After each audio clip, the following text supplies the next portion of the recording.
to Cardiac Radio for Teens.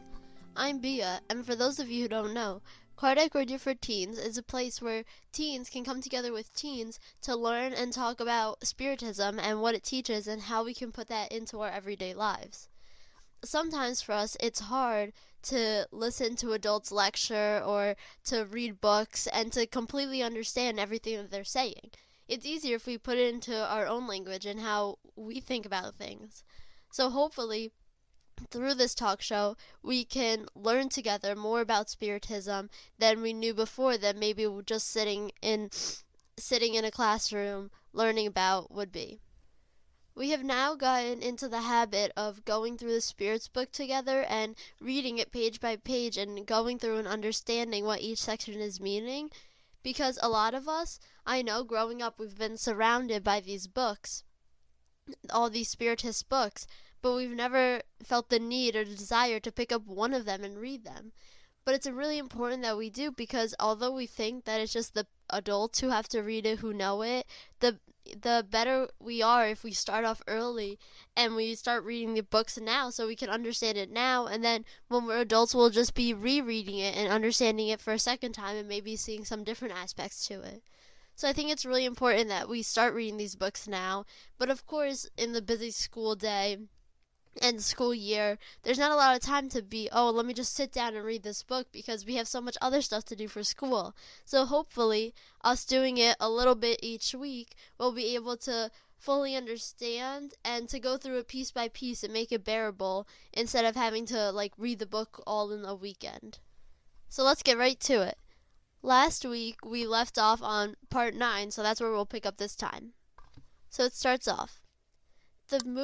The movement of inert objects is a proven fact. However, it remains to be seen whether or not there are manifestations of intelligence in such movements, and if so, what their source is. We are not referring to manifestations involving the intelligent movement of certain objects, to manifestations involving verbal communication, or to communications written directly by the medium's hand.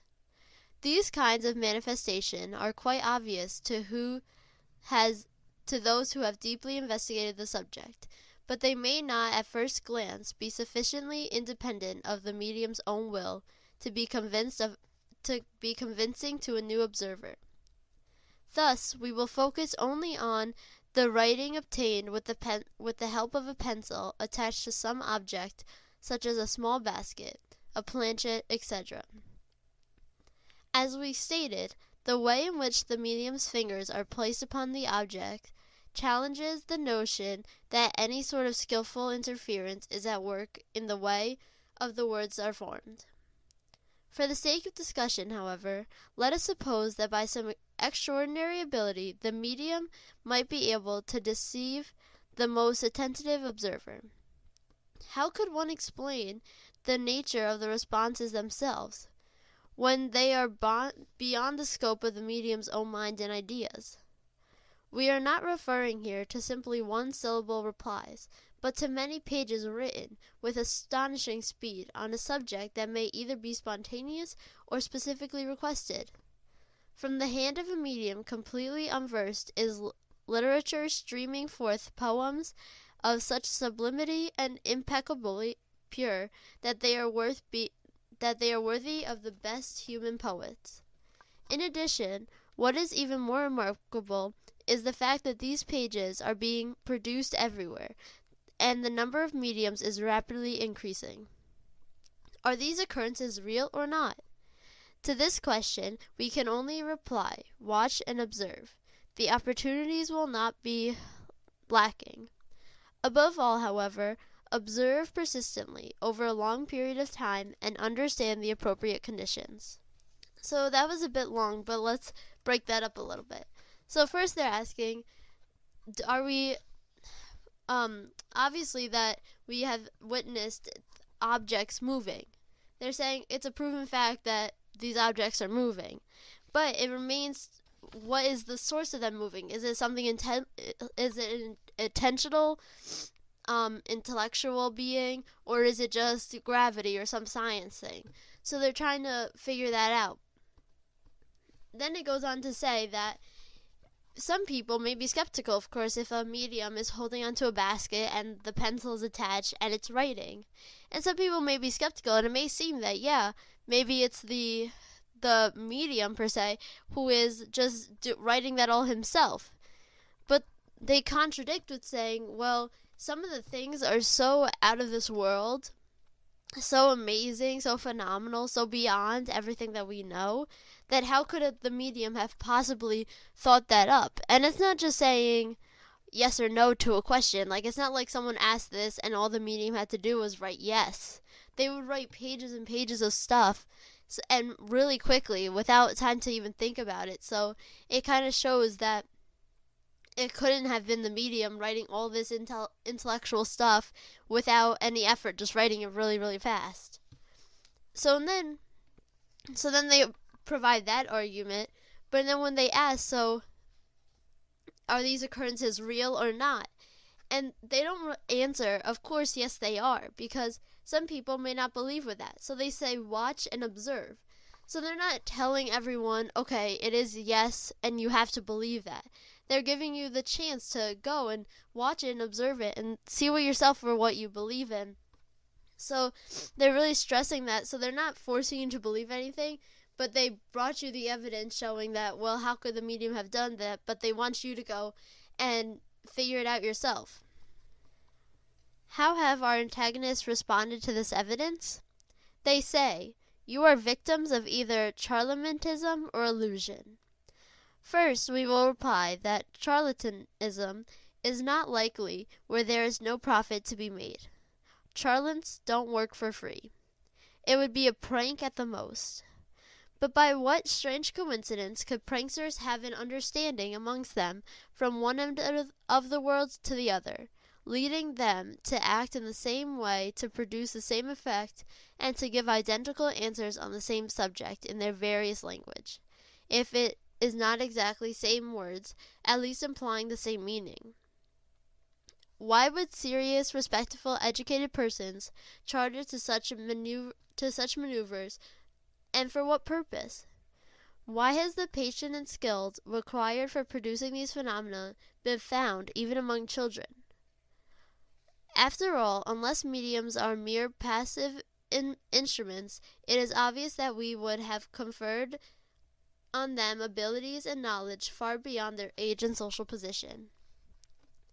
So here, before when they said how, they were saying how obviously it couldn't be the medium because of how they were writing and stuff, but now they're going to saying, but what do the antagonists, the people who are against it, what do they think about this evidence?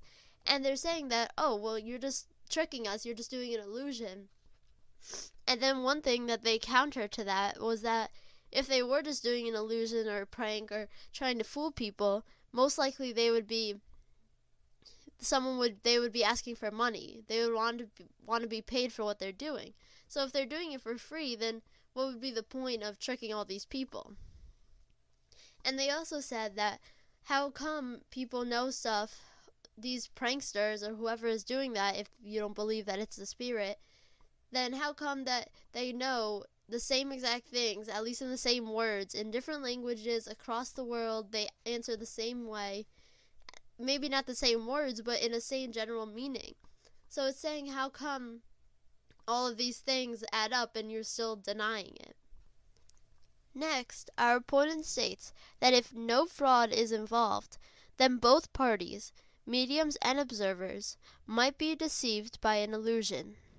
There is no question that the quality of the witness does carry a certain weight. If it is therefore reasonable to ask whether the spirit's doctrine, which today has millions of followers, only recruits from among the uneducated, the phenomena on which Spiritism is based seem so extraordinary that we can understand such doubt, but we cannot accept the claims of certain skepticism that they hold monopoly on common sense, those who, without respect for the conventional and morals of their adversaries, label and incompetent all those who do not agree with their opinion.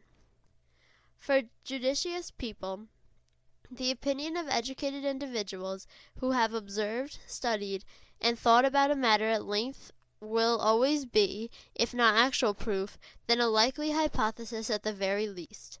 After all, Spiritism has grabbed the attention of serious individuals who have neither an interest in propagating an error nor time to waste on futilities. So here again, they're saying that all these people, they believe, okay, then everyone's under illusion. They just don't want to believe that it could be spirits by any means whatsoever. They're like, no, it can't be spirits, it can't be spirits, so let's just keep thinking of excuses. So they're saying, okay, well, it's an illusion. And maybe it's only the uneducated people, they say, who recruit it. So they're making up excuses, but they're saying here that you can't make excuses. You can't label a group of people just because it's like not what you believe, just because you're trying to go against it. So they're saying that's wrong, and even some of the most intelligent people have been trying to research this and observe and study, and they're not the uneducated people, they're some of the most intellectual individuals. So they're showing how all these counterfeits that people are having, they're saying, oh no, it can't be this, can't be this. It's just their ignorance, it's just that they don't want to believe it. So they make up all these excuses for them not to believe it. And now we're at the part 10 of the introduction. Among our opponent's objections, there are some that are more plausible, at least in appearance, because they are based on observation and are raised by serious individuals. So right there, just that quick little sentence, it's saying that sometimes people have objections, some people have questions about it, they're a little skeptical, but sometimes it's not a bad thing. They're truly curious and they truly don't understand, so they're questioning it to figure it out, and they're trying to learn more, but it's not that they just don't want to believe, they just want to learn more about it and actually understand it. One such observation refers to the language of certain spirits, which does not seem worthy of the loftiness that might be attributed to supernatural beings. However, if we refer to the summary of the doctrine presented above, we will see that the spirits themselves teach us that they are not all equal to one another in knowledge or moral qualities, and that we must not take everything that spirits tell us at face value. It falls to sensible persons to separate the good from the bad. Obviously, those who conclude from this fact that we deal solely with evil beings whose sole intention is to deceive, are unfamiliar with the communications given during meetings in which high-order spirits manifest. If they were, they would think otherwise. It is unfortunate that chance has served these people so badly by showing them only the decadent side of the spirit world. On the other hand, we do not want to presume that any affinity of inclination might have an attracted evil, deceitful, and or foul-mouthed spirit to them rather than good ones.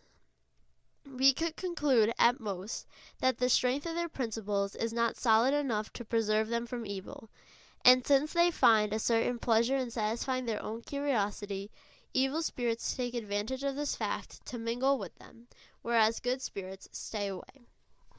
So here it's bringing up the case of someone who was observing what the spirits were communicating, and they were saying, well, this doesn't sound very intellectual. This doesn't sound like worthy of being in the spirit world and being supernatural. Like, wouldn't they have better English, or better language, I should say? Wouldn't they have a better way of speaking, more proper way of speaking? And they're saying how even the spirits themselves, like in this book, said how the spirits, they're all at different levels of knowledge and moral qualities. So some are still a little lower than others. And the people who are just trying to make fun of spiritism they're going to attract the evil spirits who aren't so evil per se, but they're just interested in themselves, interested in their curiosity and just trying to have some fun. So they're just going to answer random questions, and they're not going to have the best English. But during serious communication, serious meetings, that's when you get the high order spirits who are truly saying something that's worthwhile and really informative and meaningful. So it just depends. And it says over here, at the last sentence, how evil spirits take advantage of the fact that the people want to just hear silly questions and stuff like that, but the good spirits will stay away. So when it's a serious matter, we know that the good spirits will be there, but when it's a frivolous idea or question, like, what am I going to have for dinner tonight? Obviously the good spirits aren't going to come to answer that question. Judging the character of spirits by such facts would be as illogical as judging the character of an entire people by what is said and done in a group of a few wild or disreputable individuals, who do not deserve the company of either learning or sensible persons. Those who judge in this way are likely foreigners who entered a great capital by way of the worst outskirts, and then proceeded to judge the entire population of the city according to the customs and speeches of this one neighborhood. In the spirit world, there is also good and evil society. If such individuals would actually study what happens among high-ordered spirits, they would realize that the celestial city does not contain only the dregs of society. Nonetheless, they might ask, do high-order spirits really come to us? And we would reply, do not remain on the outskirts. Watch, observe, and judge for yourself. The facts are here for everybody to see, except for those whom the words of Jesus apply. They have eyes, but they do not see. They have ears, but they do not hear. But they start off by saying how we can't judge the spirits, all of the spirits, just because of a few of them that just want to joke around, that maybe aren't so evolved. Because it's like going to a town and seeing one person that's kind of crazy and realizing you don't like the whole town. So it doesn't really make a lot of sense to judge them in that way. So we really have to be open to that and realize that there are going to be some less evolved people, some less evolved spirits, but we have to keep in mind that it doesn't mean that just everything, the whole general group, is bad. And it also saying, do the higher order spirits really come? And they're saying, just watch and observe and judge for yourself. They're saying, find out for yourself, go look and figure it out and see and realize what you truly believe. And then they added a quote from Jesus that says, they have eyes, but they do not see. They have ears, but they do not hear. So what he means by that is that everyone is observing. Everyone who wants to can go and observe spiritism and observe mediumship. But when observing it, some people, they have eyes and they have ears, but they pretend that they're not really seeing it, or they distort what they're seeing because they don't want to believe in that. They don't want to believe in spiritism. They don't want to hear anything. So they like close it off, even though they have ears and they have eyes. They close it off and they don't want to listen to that kind of stuff. So they just like shut it out because they think they're right and they don't want to believe and admit that everyone else was right. A different variation on this opinion considers all spirit communication and all physical manifestations as being nothing more than the intervention of some diabolical power, a new Protus, who can assume any form it wants in order to better deceive us. We do not consider such an idea to be worthy of serious examination, and thus will not dwell on it here.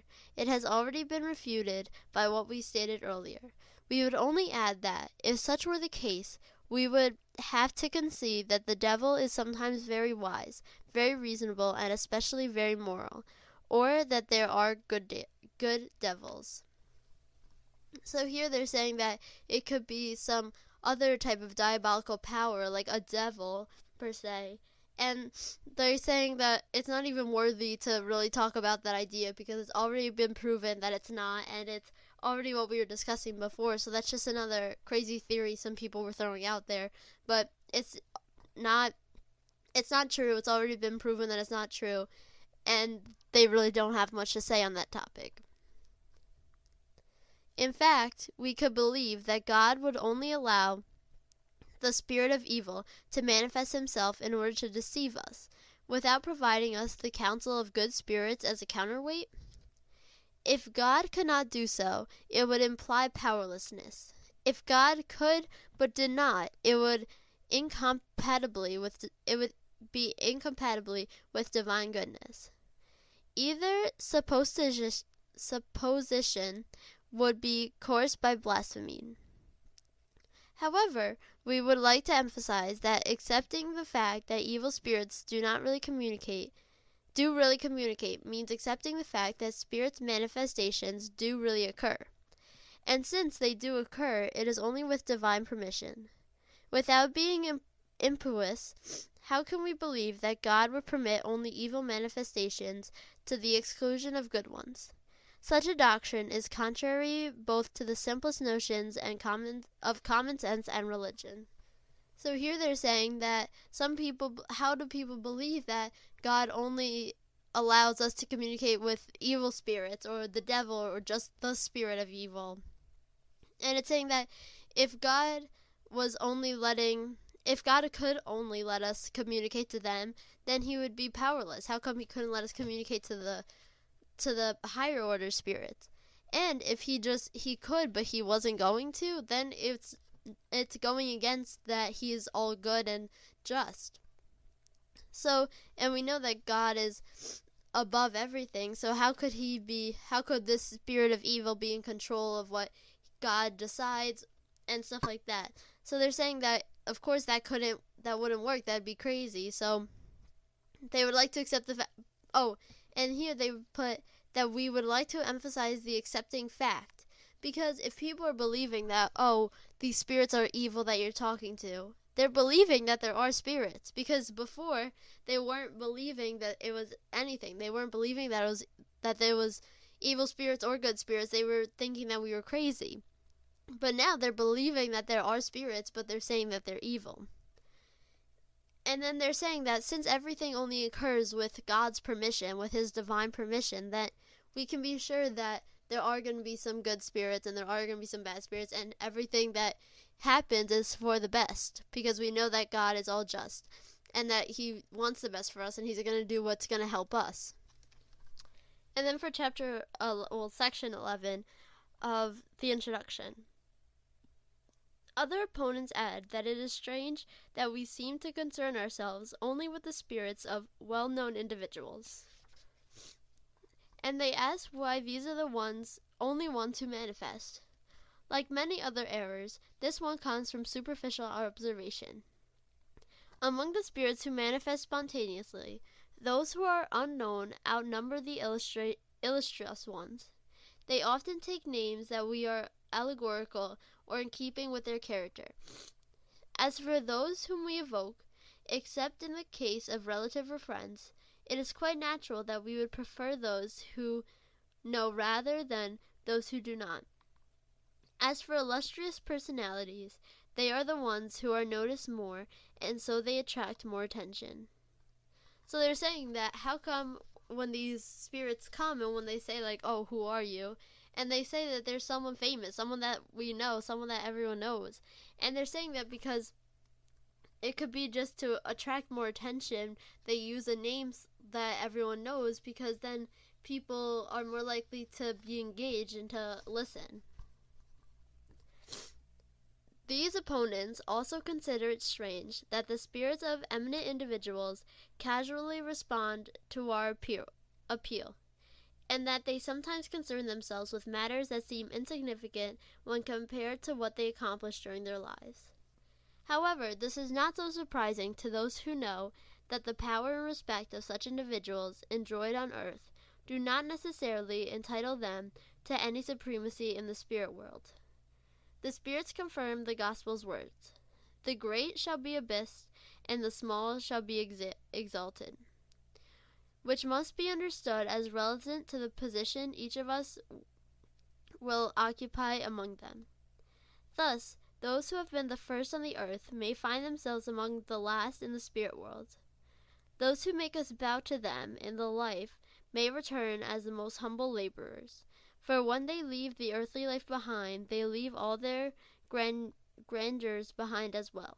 The most powerful monarchs might find themselves to be below the lowest rank of their soldiers.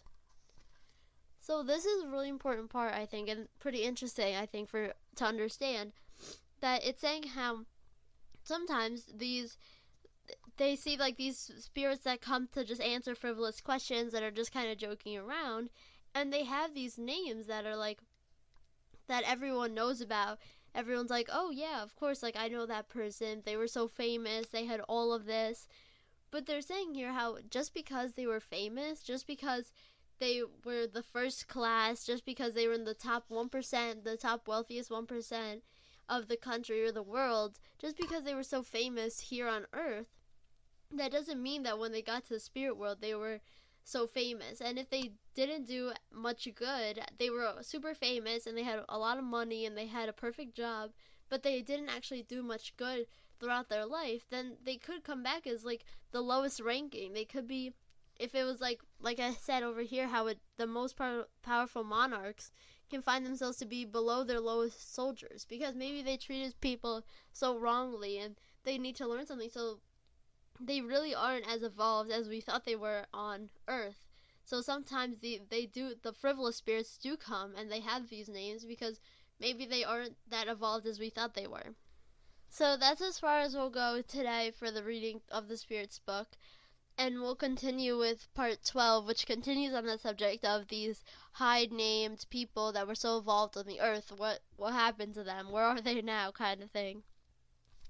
And just to end off today, I'd like to read the quote, the message from the Daily Book of Positive Quotations for today, October 4th. Ambition and happiness. When ambition ends, happiness begins. A desire to get ahead seems natural. We want to be rich or famous or powerful or popular. We'd rather that others envy us than we envy others. But ambition can cause us to focus so much on the goal ahead that we forget to enjoy what we've got right now. Maybe we're not the richest people, we know, but we live pretty well. Maybe we're not the most popular person in the world, but we have friends who delight and support us. I will do what I can to achieve my goals, but I won't let my ambition keep me from recognizing the good things I have in my life right now. So I hope we can all take that message with us and what we learned through the Spirits book this week and take it through this week and try and reflect and see how it fits into our day-to-day lives. If you all have any questions, concerns, comments, anything, feel free to email me at cardiacradioforteens@gmail.com and I'll get back to you right away. This has been Cardiac Radio for Teens. Thank you all for listening.